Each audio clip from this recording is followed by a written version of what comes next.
Fala, meus amigos e amigas são paulinos, uma excelente quarta-feira para vocês. Estamos aqui trazendo mais um vídeo no canal com essas últimas informações do Tricolor após vencer a equipe do Atlético Nacional nos pênaltis na noite desta terça-feira, que lhe deu a classificação para as quartas de finais da Copa Libertadores. Estou trazendo um corte com essas últimas informações e como a mídia está repercutindo essa classificação do São Paulo. Se inscreva no canal, deixa seu like, sua opinião aí nos comentários e vamos aí com o vídeo. Está em frente ao Morumbi, é isso? Ou em frente ao CT? Isso. Em frente ao CT. Bom dia, Rafa. Tudo bem, amigo? Bom dia, Abel. Tudo bem com você? Bom dia também aos amigos do estúdio, ao nosso fã de esportes. Estou aqui em frente ao CT do São Paulo. Uma manhã tranquila, né? Afinal de contas, o São Paulo se classificou para as quartas de final da Copa Libertadores e eliminou um velho rival, um velho conhecido na história dos torneios sul-americanos, com quem duelou já muitas vezes em partidas eliminatórias. E é verdade que nas duas últimas oportunidades tinha sido o Atlético Nacional o vencedor, né? Estou falando da semifinal da Copa Sul-Americana de 2013 e da semifinal da Copa Libertadores de 2016. Ontem a partida, apesar da classificação, teve muitas camadas dramáticas, né? O São Paulo abriu o placar muito cedo, não conseguiu ampliar, no segundo tempo levou o gol ali no lance de empate, no lance de pênalti, e a partida acabou indo para a disputa das penalidades. E aí quem se consagrou foi o Rafael. O Rafael vai marcando o seu nome na história do São Paulo, também como um pegador de pênalti. Foi o 7º pênalti que ele pegou ontem com a camisa do São Paulo, foi logo na primeira cobrança do Atlético Nacional. E aí tem um detalhe curioso, que nas 8 cobranças, né, contra o Rafael nesses dois duelos, São Paulo e Atlético Nacional, apenas em uma cobrança ele não acertou o canto, que foi justamente a cobrança que acabou batendo no travessão. Então, mesmo quando ele não acertou o canto do batedor, ele acabou sendo coroado ali com a estrela dele, com muita sorte. A bola foi no travessão, São Paulo passou. Tem um detalhe também histórico que tem chamado a atenção de alguns torcedores do São Paulo mais ligados a isso, que sempre que o São Paulo faz uma campanha impressionante na Libertadores, sendo ou campeão ou vice-campeão, tem um grande goleiro ali defendendo o clube. Em 74 era o Valdir Pérez, em 92 e 93 era o Zete. Em 74 São Paulo foi vice, né? Assim como foi vice em 94 também com o Zete, e em 2006, quando foi vice, era o Rogério Ceni o goleiro, né? Então a torcida está se apegando muito a isso, mas depois do jogo o Crespo puxou um pouco a orelha do time ali de maneira sutil, falando que o time tem que jogar mais, tem que ficar mais concentrado no jogo, tem que aproveitar melhores as oportunidades que cria. E esse puxão de orelha vale tanto para o Brasileiro, onde o São Paulo tem feito uma boa recuperação com o Crespo, como na Libertadores. Afinal de contas, nas quartas de final, seja Botafogo ou seja LDU, são também dois algozes recentes do São Paulo em torneios sul-americanos. Botafogo eliminou o São Paulo ano passado nas quartas de final na Libertadores no Morumbi, na decisão por pênaltis, e a LDU eliminou o São Paulo em 2023 na Copa Sul-Americana, também em decisão por pênaltis, né? O Crespo completou ontem um mês de São Paulo, tem muito o que comemorar, mas disse também que tem muito o que trabalhar, viu, Abel e amigos? Legal, muito obrigado, Rafael Valente, trazendo informações do São Paulo classificado para as quartas de final. E tem chance de revanche ou contra a LDU ou contra o Botafogo, Eugênio. Eu acho que... Qual revanche você escolhe? Eu escolhi a revanche brasileira. É? Boa. Que é mais recente, que foi inclusive na mesma fase, né? Ano passado, quartas de final. O Botafogo foi melhor, tecnicamente falando, ao longo dos duelos. Especialmente nos primeiros tempos dos jogos, né? O primeiro tempo do Newton Santos foi um vareio do Botafogo em cima do São Paulo, eu estava lá presente. Depois do segundo tempo, o São Paulo foi melhor, quer dizer, foi melhor do que tinha sido no primeiro, né? Melhorou um pouco a sua produtividade. No Morumbi também, o Botafogo foi melhor no primeiro tempo, o São Paulo melhorou no segundo. Bem, o duelo foi para os pênaltis e o Botafogo passou. E aí jogadores importantes do São Paulo perderam pênaltis, né? O Caleri e o Lucas. E eu acho que ficou muito na cabeça do torcedor. Saiu do Lucas batido para fora, o Caleri depois perde na disputa de pênaltis. Na disputa de pênaltis, o primeiro ali, né? Isso aí era com bola rolando ainda. Ficou muito marcado, porque o Botafogo acabou sendo campeão e o São Paulino ficou com a sensação de... E esse gol que o Caleri perdeu? Ele também tinha perdido um gol no Newton Santos, né? Lucas, aquele de cabeça. No Newton Santos foi de cabeça, eu acho. Foi o Lucas? Foi. Mas acho que o Caleri também.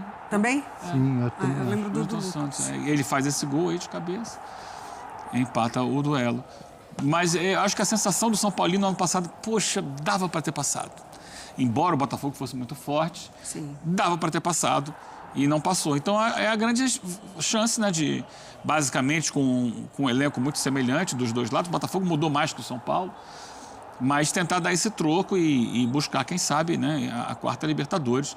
Eu vejo dessa forma. Aí você evita também a altitude, toda aquela situação, embora o Botafogo, tecnicamente, seja um time melhor que a LDU, mas vai precisar mostrar isso amanhã, lá em Quito. Ele ganhou o primeiro jogo, mas ganhou com uma diferença mínima e vai ter dificuldade amanhã lá o Botafogo. Sabe quem era o técnico da LDU que eliminou o São Paulo na Sul-Americana em 2023? Zubeldia. Zubeldia, foi o grande ano do Zubeldia, né? Foi campeão da Sul-Americana. Eliminou o São Paulo, depois foi campeão, né? Com Fortaleza, depois veio pro São Paulo. São Paulino hoje tá folgado, tá falando assim, quem é que vem aí pra gente se vingar? E o Botafogo foi campeão da Libertadores, ou seja, o São Paulo foi eliminado pelos dois vencedores das competições. Campeões, né? O melhor adversário do São Paulo, assim, cowboy, tem cowboy e under rocks, né? Whisky cowboy, assim, sem contar mais nada, bola por bola, seria LDU. Acho que o Botafogo é superior à LDU. Agora tem o fator altitude e tem o fator viagem. Eu evitaria essas duas coisas. Eu preferiria o Botafogo. Confronto caseiro. Para nós, acho que é muito mais legal um São Paulo e Botafogo. Para a gente comentar, para a gente acompanhar, para a gente discutir, para a gente fazer tela. Acho que São Paulo e Botafogo rende mais do ponto de vista da discussão. Envolve os dois times brasileiros. Envolve, né? Os dois dos melhores times que a gente tem hoje, né? Assim, é claro que a nossa avaliação ela é muito daqui, né? Do que seria interessante pra gente e tal, e eu também concordo, assim, do que a gente pôde acompanhar na temporada passada. Eu estava lá também, né, no Morumbi, nesse jogo da volta, uma festa maravilhosa do São Paulo, como sempre a torcida tem feito, e eu acho que a torcida, ela passou por etapas nos últimos anos de também identificar na Sul-Americana um caminho interessante para o São Paulo. Então, demorou para aceitar um São Paulo de Sul-Americana, mas quando esteve, a torcida também abraçou, compareceu. E aí foi, de fato, uma eliminação muito sentida. Assim, o Morumbi ficou ali naquele clima de velório mesmo. E aí depois, né, a gente já falou aqui muitas vezes como o São Paulo se arrastou ao final da temporada passada. Mas eu ainda acho que o que o Lucas fala ontem foi muito importante, de uma equipe que soube lidar com a experiência, enfim. Mas eu ainda não tenho tanta certeza se o São Paulo hoje ainda com esses mesmos jogadores que passaram pela eliminação na temporada passada, que por muitos momentos com o Zubeldia ficava evidente esse São Paulo que não conseguiu o resultado, que ia sentindo emocionalmente as partidas, se ele agora já está 100% consolidado desse lado emocional do jogo. Então, assim, pensando em tudo isso, numa atmosfera muito recente, eu ainda assim troco a altitude pelo adversário brasileiro. Vamos evitar. Aproveitando, viu, professor, amigos, Mari Pereira, mandar um abraço, já que estamos numa manhã de muitos abraços, mandar um abraço para um grande São Paulino, Bento Alarcon Hernan. Grande tricolor, estava ontem lá no Morumbi, acompanhado do papai dele, e vibrou muito com a vitória, com a classificação do tricolor. Era um time muito acessível. Um parênteses, num jogo que não tinha o Rafael. É isso.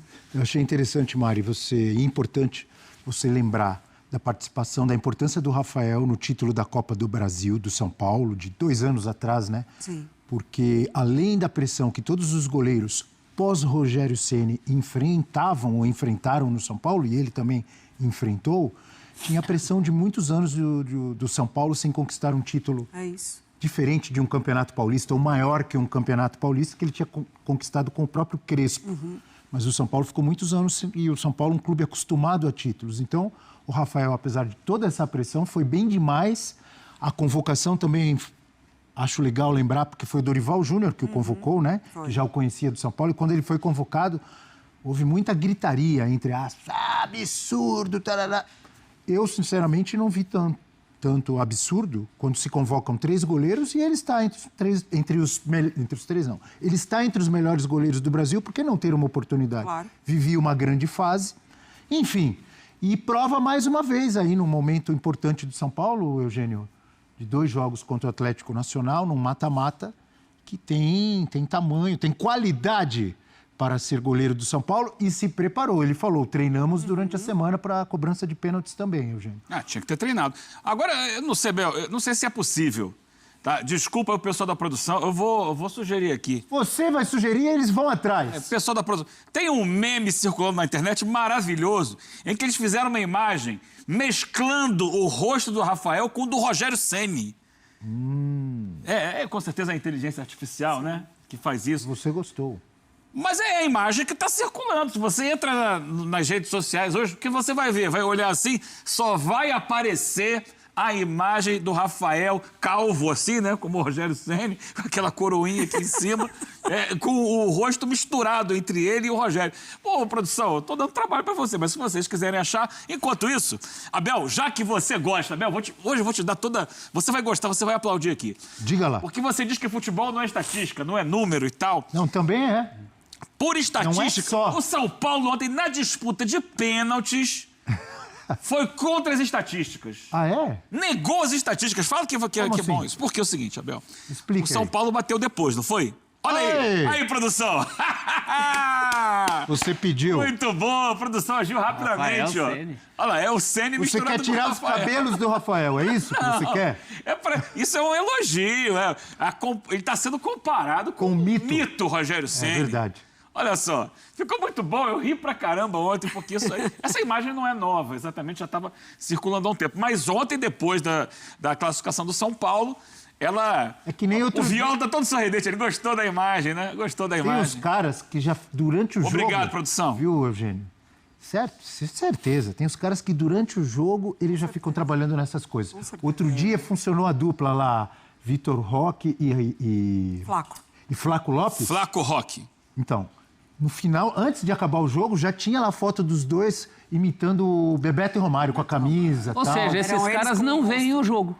Porque eles usam os Ficam 90 esperando. minutos do jogo fazendo isso. Ah, não, mas é eles tipo o fazem Rafael três. Prats. Fazer rapidinho. Não, eles Rafael fazem Prats 3 faz minutos. muito Quem isso. ia demorar 90 minutos para fazer isso, eu. Nossa, que não eu sei também. mexer nós. Eu também. Esses caras fazem rapidinho. Isso. Mas voltando à Voltando. estatística, qual é a estatística? A estatística é a seguinte, são duas. A primeira é o seguinte, o São Paulo bateu depois, não era? A primeira batida era do Atlético e o São Paulo a segunda. 60% das disputas de pênalti são vencidas pelo time que bate primeiro. São Paulo reverteu. O Eugênio, ele acredita Isso é nessas coisas. estatística. Não é acreditar, Bel. Olha só, não é questão de acreditar ou não acreditar. Como é que é? Isso é fato. Nunca tinha ouvido falar isso. É, 60%. das disputas de pênalti são vencidas pelo time que bate primeiro. Tem que pender para algum dos lados. Isso né? não é fé, não, Abel. Não estou imaginando aqui. Tá bom, apareceu aqui mas um também não é uma 110. diferença tão grande. Se fosse 90, São 60, 40. 20% de vantagem, Abel. Ah, São Paulo reverteu isso. Agora, estamos falando com toda a justiça aqui do goleiro, Rafael, que foi brilhante, e não estamos exaltando o Cédric Soares, que bateu o último pênalti, que é o pênalti decisivo. Você sabia, Bel? Na média aí, os pênaltis, você tem uma média de 70% a 75% de acerto dos pênaltis em geral. Se você pegar, inclusive, na probabilidade de gol gols prováveis e tal, o pênalti vai bater 76%. Mas em disputa de pênaltis... 76% dos pênaltis 76. batidos, eles São terminam em gol. convertidos, São convertidos. Tá. Mas você sabe qual é a média de pênaltis convertidos quando o cara é o último batedor, a bola do jogo? 15%. Essa é Sério? chocante. 15%. Sabe o que é isso? Pressão psicológica. Claro. É que total. Não é? Só pode ser. Lembra do Roberto Baggio? 15%? 15%. Essa é No quinto. quinto... No O último batedor. cara, o cara que vai Não decidir. necessariamente o quinto, porque pode ficar, né? Perde um, né? O pênalti decisivo, aquele que, assim, bateu, ganhou. Sim. A média de acerto é de 15%. Porque a pressão está muito maior. Com Isso certeza, é óbvio. claro. Não é? Eu imagino. que Mas é seja um número isso. bem baixo mesmo. E sabe quem Alto. pode explicar isso? O Cédric Soares foi lá, não tremeu, E bateu o Nestor bem, perdeu, né? Bateu Contra o firme. Botafogo, o Nestor foi o último e perdeu. É comum perder. Ô, Eugênio. Isso são dados, tá? Professor Chris Anderson, Eu que gosto fez um levantamento. muito de ler Não estou inventando, não. os Tá? artigos, Pode as pesquisar aí o que você colunas acha. do Tostão, que foi um craque com a bola e é um craque com as palavras também. Porque ele fala dos vários fatores que influenciam num jogo de futebol. Né? E nós trabalhamos com isso, analisamos, estudamos, mas tem várias coisas, o imponderável, o emocional, esse número que você trouxe, porque a estatística também tem a importância dela. E o emocional, quem pode explicar isso? Talvez um psicólogo. Por que no quinto pênalti a possibilidade de erro é muito maior? O qual é óbvio, provável que o cara chega muito mais pressionado. O cara treme, o Abel. Treme. Mas não é todo Agora, mundo que treme, né? Que Sócrates morreu dizendo que preferia sempre bater o último. E em 86, ele bateu o primeiro. Ele não se perdoava por isso, porque ele tinha certeza que para o estado mental dele era muito melhor bater o último. Mas ele era uma exceção. A maioria dos seres humanos... Eu, por exemplo, não queria bater o último. Nunca na minha vida. E tem gente, já vimos grandes jogadores, craques, que não queriam bater pênalti. Eu tinha medo de bater pênalti. Vamos falar português claro. Tem jogador que tem medo. Dudu no Palmeiras foi muito cobrado por isso, por não bater pênaltis. O Rivelino não batia pênalti. Fazia gol do meio do campo, mas não batia pênalti. E era muito honesto nisso, ele assumia. Ele falava, não vou fazer uma coisa que eu não faço bem. Claro. Não me chamem para fazer uma coisa que eu não faço bem. Imagina aquela caminhada do meio de campo até a marca do pênalti, com o estádio lotado, valendo um ano inteiro de treino, de preparação. Se você errar, cai o mundo nas suas costas. Eu acho que eu não iria caminhando, eu ia correr para passar mais rápido. Você vai caminhando, 1 minuto parece um ano. Eu ia correr logo para bater logo. Eu trouxe esses dados para você se vangloriar, que você fala. Se fosse matemática, não tinha jogo e tal. Então o São Paulo ontem, acima de tudo, reverteu as tendências. Foi contra a média, foi contra a expectativa. Então, parabéns ao São Paulo, parabéns ao Cédric Soares, que foi lá e não tremeu. Bateu, fez o gol, classificou o São Paulo e foi pra galera. Parabéns os outros também que bateram antes e fizeram, o Luciano e outros. E um dos melhores jogadores do time, Marcos Antônio, perdeu, né? Infelizmente. E vou trazer aqui agora uma análise do GE.com dessa classificação do São Paulo para as quartas de finais da Copa Libertadores. Abre aspas, São Paulo joga muito pouco e sofre além do necessário, mas cumpre o objetivo na Libertadores. Tricolor marca nos primeiros minutos da partida contra o Atlético Nacional e para de jogar. Falta de ímpeto para fazer o segundo quase custa caro. Vaga foi confirmada nas cobranças de pênaltis. Com 1-0 no placar, graças ao gol marcado por André Silva, o São Paulo foi mal. A estratégia de Crespo não deu certo no Morumbi. O tricolor até criou outra chance depois de marcar. Parecia ter o controle da partida, mas durou pouco. Com a vantagem, o São Paulo deveria tentar diminuir o ritmo do jogo, trocar passes no meio de campo e sem pressa tentar o segundo. O que o time comandado por Crespo tentou foi o oposto disso. O jogo ficou ruim para o São Paulo, que até se defendeu bem, mas não conseguiu ficar com a bola para ter tranquilidade para construir jogadas, circular os lances. Cada vez que teve a posse, o tricolor tentou ser rápido para surpreender o Atlético Nacional e acabou não conseguindo. Os ares de drama tomaram conta do Morumbi. O clima de pressão sobre o Atlético Nacional já não era mais o mesmo, ainda que com um a mais por causa da expulsão de Cardona, o São Paulo até retomou o controle, mas não o suficiente para evitar os pênaltis. O Atlético Nacional recuou de maneira natural e o São Paulo chegou com Lucas, Luciano, Ferreira, mas ainda sem força no meio de campo e jogadas pelos lados, muitas vezes sem sucesso. Um empate com ares dramáticos levou a disputa para os pênaltis.